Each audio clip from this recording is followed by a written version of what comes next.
Hello, everyone. Welcome to my channel. My name is Christiana Davidson. I'm a psychotherapist and a hypnotherapist. And as you may know, I specialize in the area of narcissistic abuse in the family system, which we know is multi-generational. Now, the topic that we're tackling today is a little bit of a taboo one in some ways. We're going to be looking at limerence within friendships. Now, I did a video last week on limerence itself and how it relates to the trauma bond. But today we're going to focus now on this experience, having limerent feelings, attraction feelings within friendship, within the same sex friendship situation. And this is something that comes up with my clients. I've had many heterosexual people coming to me, but saying they have these experiences within friendship that leave them questioning themselves and wondering what's going on. And we're going to explore this a little bit further in the video today, and then in another one, probably next week now, about how this may come from the narcissistic family system specifically. Okay, so what is limerence? And keep in mind now the situation of friendship as I read this out. Limerence it's a kind of infatuation, but it's more like an obsession. It's not just a sort of a feeling of love. It's actually an obsessive kind of craving that drives somebody to seek out another person. It's all consuming. It's an adoration of another human being. The thoughts take over. There's a fixation on this other person. There are feelings of both excitement, but also uncertainty. There's an on-offness that can take place. There's a desire to see them as much as possible, but then often feeling unsatisfied. And this can also transfer to a sort of bodily response. There can be a bodily attraction to the person. Like there might be sort of feelings of electricity or something like that. And this is not surprising because of the surge of oxytocin and cortisol that's often going through the body when in a limerent type relationship. So today, as I said, we're discussing this with regards to friendships, because it doesn't only happen in, romantic opposite sex relationships or same sex relationships, but can happen between the same sex in friendship.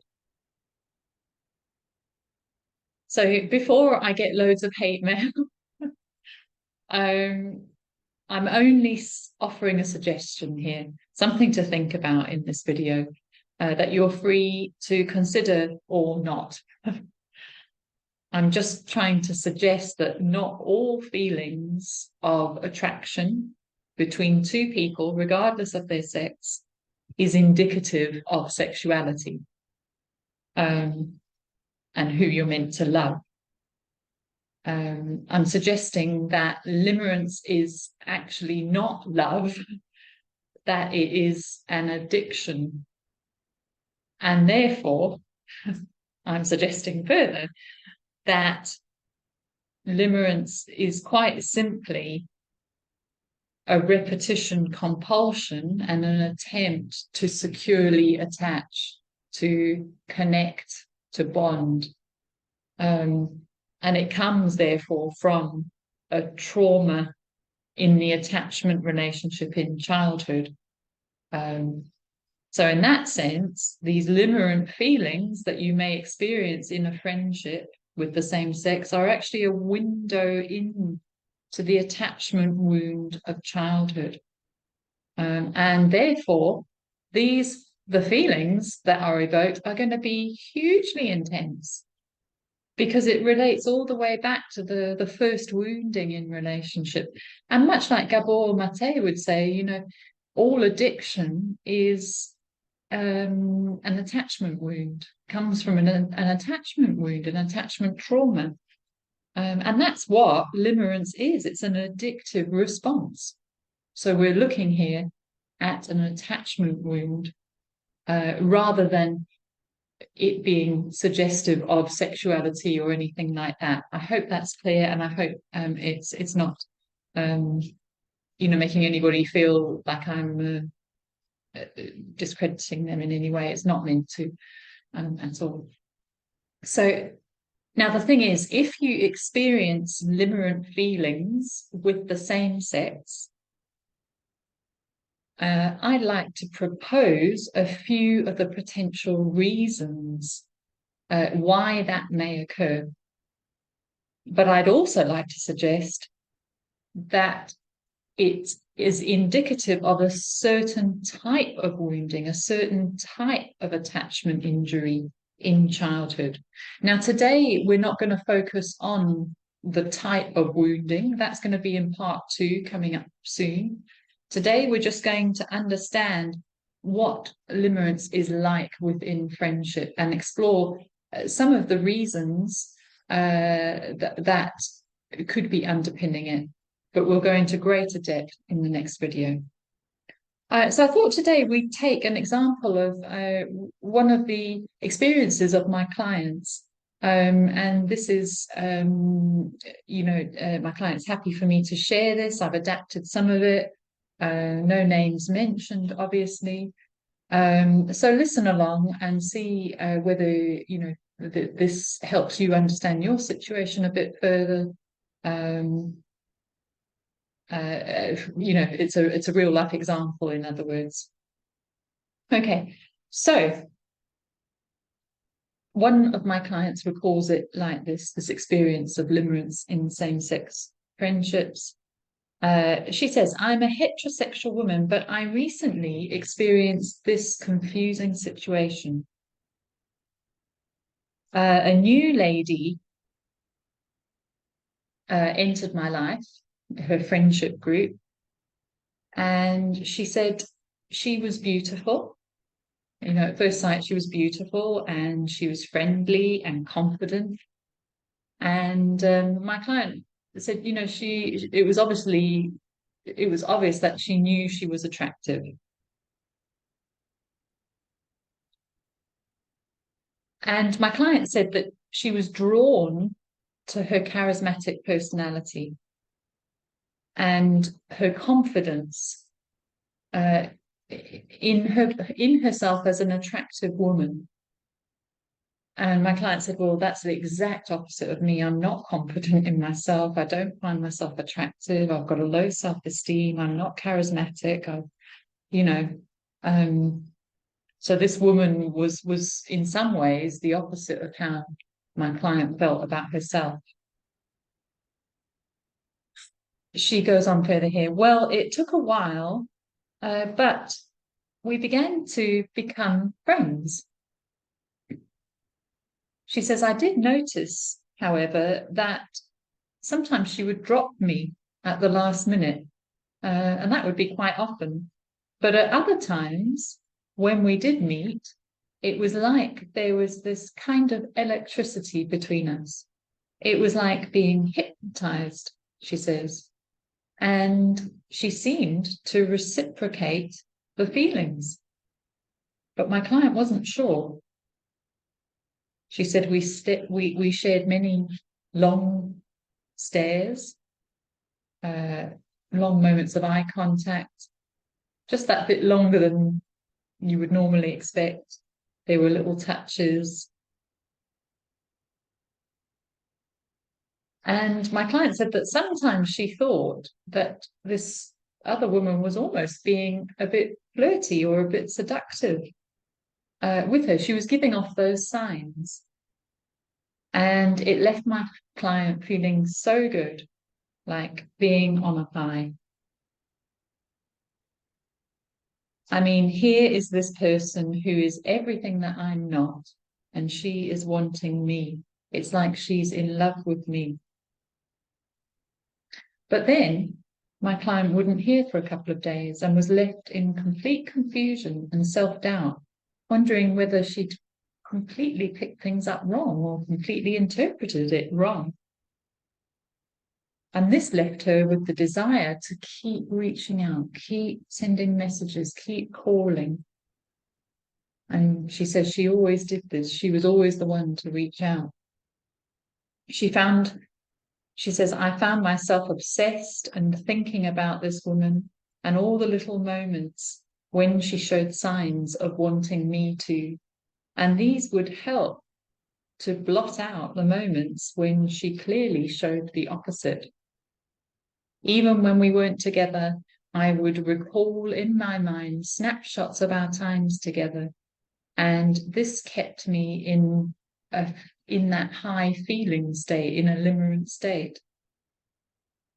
However, I did wonder that if I didn't have these limerent feelings, or if she didn't, would there actually be anything there at all? I mean, was there even a friendship? Over time, those moments of shared attraction and love from the friend became less and less, until all my client was left with was the stark reality of being discarded, of not being wanted. She realized she'd been dropped and would never get back those earlier moments when it felt like the adoration was reciprocated. She said, but I continued to ruminate nonetheless because I was addicted and I didn't want to let go of it because that would mean being sent back to that place of low self-esteem.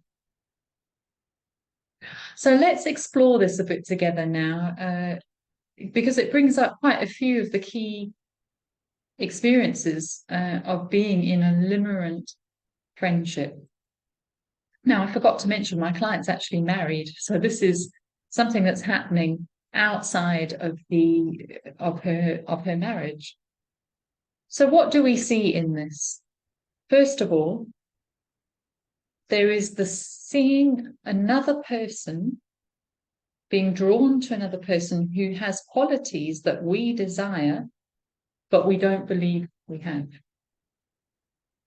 And that's really key. This other person is placed on a pedestal and we admire them. And the attraction exists because we believe we don't have the qualities they have. But the thing is, if we were to have those qualities, there would be no attraction. The second point is adoration of this person. Like I said, we put them on a pedestal, and this is what creates this sort of sense of desiring attention from this person because we truly value their attention. It lifts our self-esteem that they are giving us attention.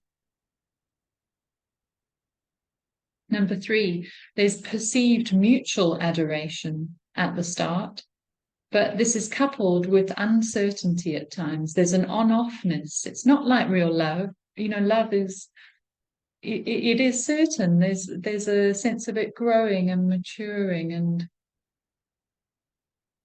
there's a current that runs through that's consistent. It's not with limerence. It's kind of off, on, off. The highs are very high. The feeling of being wanted and seduced is it's electrifying. It's magnetic. But you're still not 100% sure that the other person is feeling the same. It's not always reciprocated, usually. That's what keeps the person coming back, wanting that reciprocation. 5, the lows are very low, and that's usually when you see the reality of the friendship.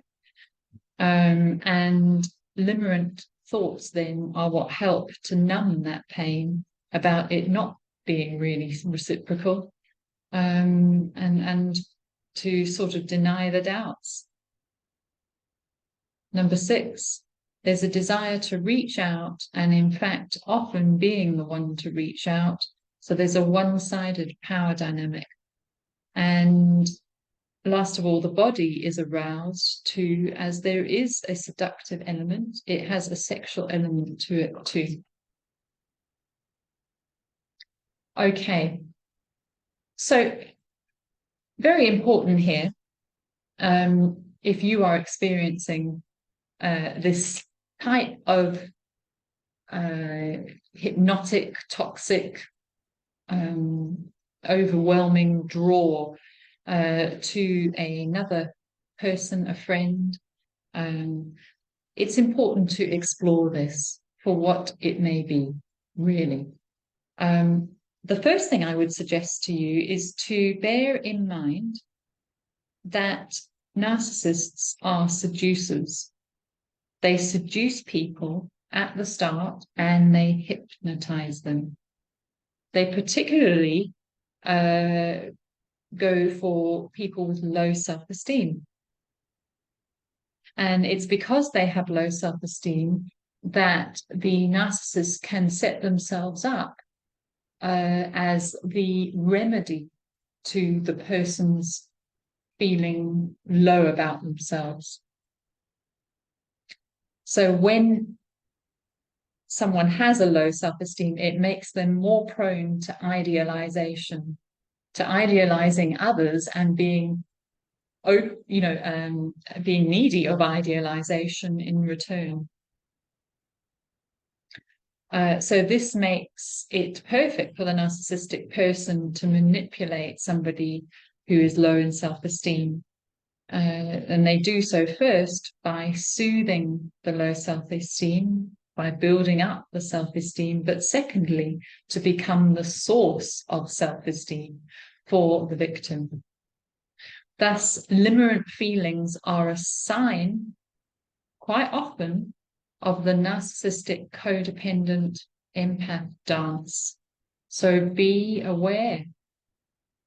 Be very aware when you feel these limerent feelings.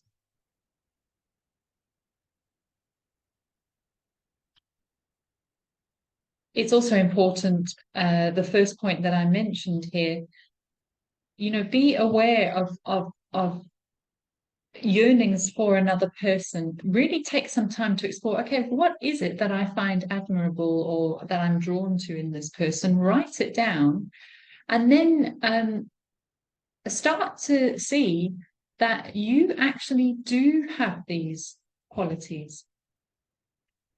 You actually do. This is your authentic you that you're trying to connect with here. The confidence, the believing in your own worth. The limerent narcissistic alliance is the faulty, dysfunctional way of trying to heal. The healthy way is to begin to see our unmet parts in the person that we're drawn to, but then owning them in us and letting go of limerence as a substitute, letting go of the addiction so that we can become all that we truly are. And this means letting go of some of those lies that we internalized in childhood about ourselves that come from the narcissistic family system, etc. It means being willing to step up and become the person that wouldn't attract a narcissistic type, that wouldn't need limerence.